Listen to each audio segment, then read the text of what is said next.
protecting rhinos in Africa, watching for a supermoon, and a kangaroo boxing match. All reasons why Fridays are awesome on CNN Student News. I'm Carl Azus, broadcasting from the CNN Center in Atlanta, Georgia. First up, the first time a pope spoke before the U.S. Congress. Pope Francis addressed American lawmakers yesterday. The leader of the Roman Catholic Church, the largest denomination of the world's largest religion, discussed religious issues, saying it's important today that the voice of faith continue to be heard. He also discussed political issues, referring to immigration, abortion, the environment, the death penalty. Some of his statements, as you might expect, got mixed reactions from U.S. lawmakers. After his speech, the Pope left the House of Representatives to pray and eat lunch with about 300 of the capital's homeless. Its name means to set out for a place, and for Muslims around the world, that place is the holy city of Mecca.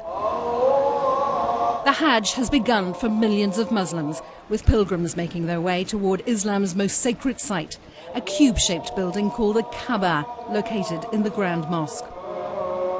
For daily prayers, Muslims face this structure from any given point in the world. They are also required, if able, to make this pilgrimage at least once in their lives, and then walk 7 times around the Kaaba counterclockwise in a ritual called the Tawaf. The Grand Mosque's gleaming minaret soars skyward. Pilgrims hear criers perform the daily prayers from these towers, calling the faithful 5 times a day. Vanula Sweeney, CNN. It was during a Hajj ritual known as the stoning of the devil that a massive stampede occurred yesterday.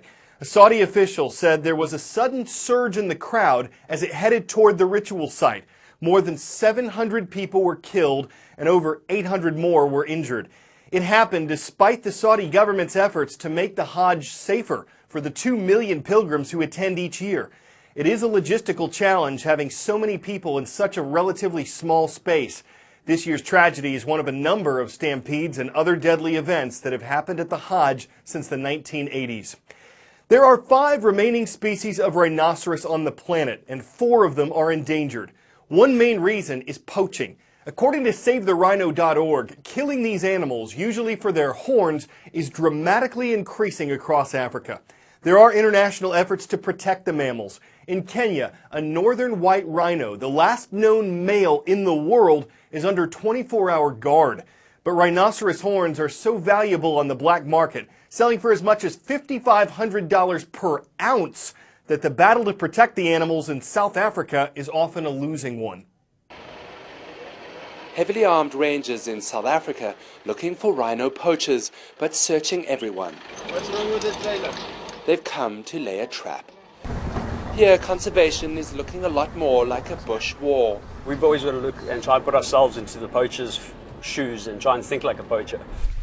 To do that, rangers like Josiah Valoy train for months to read the signs of the bush. He's saying that anything out of the ordinary, it's important to look out for it and call it in, because this is out in the bush. Litter, footprints, broken branches, it all could mean that poachers are around. Poachers normally work in small groups with a heavy caliber weapon to shoot the rhino, small arms to protect against rangers. Sometimes they hack the horns while the rhino is still alive. Those horns are more valuable than gold, fueled by Asian demand, where they are falsely believed to have medicinal qualities. And the poachers are moving deeper into South Africa. No longer confined to the country's eastern border, the war is now coming from within. Unfortunately, the feet on the ground with a gun that kill a poacher, I believe, is the wrong way forward. We're causing more resentment, more hatred towards our wildlife, towards conservation as a whole, than we are any good. But he says all they can do now is train like a military force and fight fire with fire. Tonight. But they're outmanned, outgunned, and often outmaneuvered. The times that the information's good, and you knock the guys. But it doesn't happen every day. No arrests tonight, but no rhinos taken.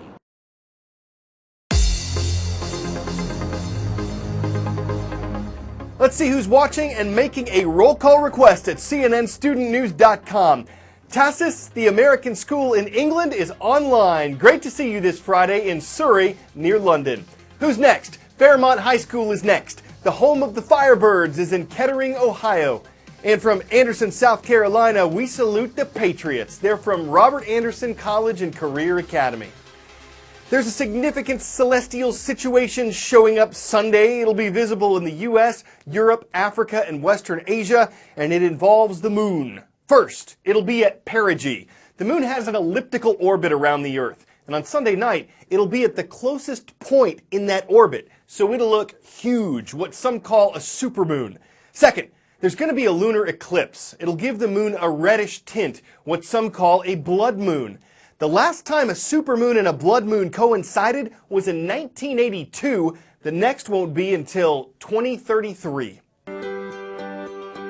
A lunar eclipse happens when the sun, the earth, and the moon line up in a straight line in space, with the earth smack in the middle. The sun shines light on the earth, which casts a shadow, and as the moon moves deeper into that shadow, it appears to turn a dark reddish color. Why red? Because the atmosphere is filtering out the blue light. Some people have nicknamed this effect the blood moon.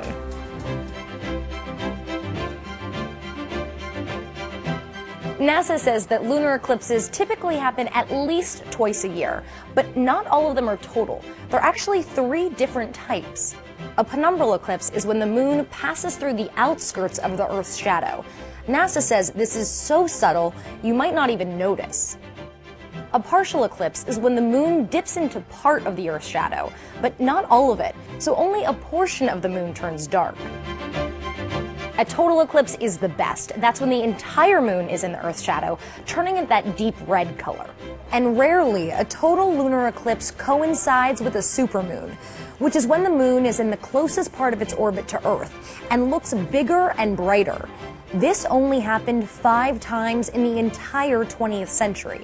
Remember, you don't need a telescope or any special equipment to view a lunar eclipse, but having binoculars or a telescope might make it more fun. Either way, just go outside, find the moon, and enjoy.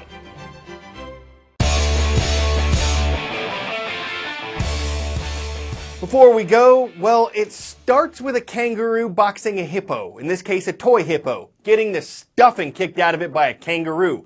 The dog on the left doesn't seem to mind, but look up, there's a lemur, a ruffed lemur just trying to hold on to the rope, and that's not getting easier. Then, a ring-tailed lemur sidles into the scene, just kind of checking things out. Suffice to say, there's a lot going on here. What makes sense is that it's all happening at the Exotic Animal Experience in Orlando, Florida. The lemurs were like, "Hey, Roo, lemur alone. What you're doing is kangaroo. You're leaving that toy in hippo-critical condition." The dog seemed a little hounded by all the activity, showing some signs of animalaise. But I guess when you live in a zoo, it's anything but a dog's life. I'm Carl Azuz. We hope your weekend is filled with fun and maybe some random entertainment.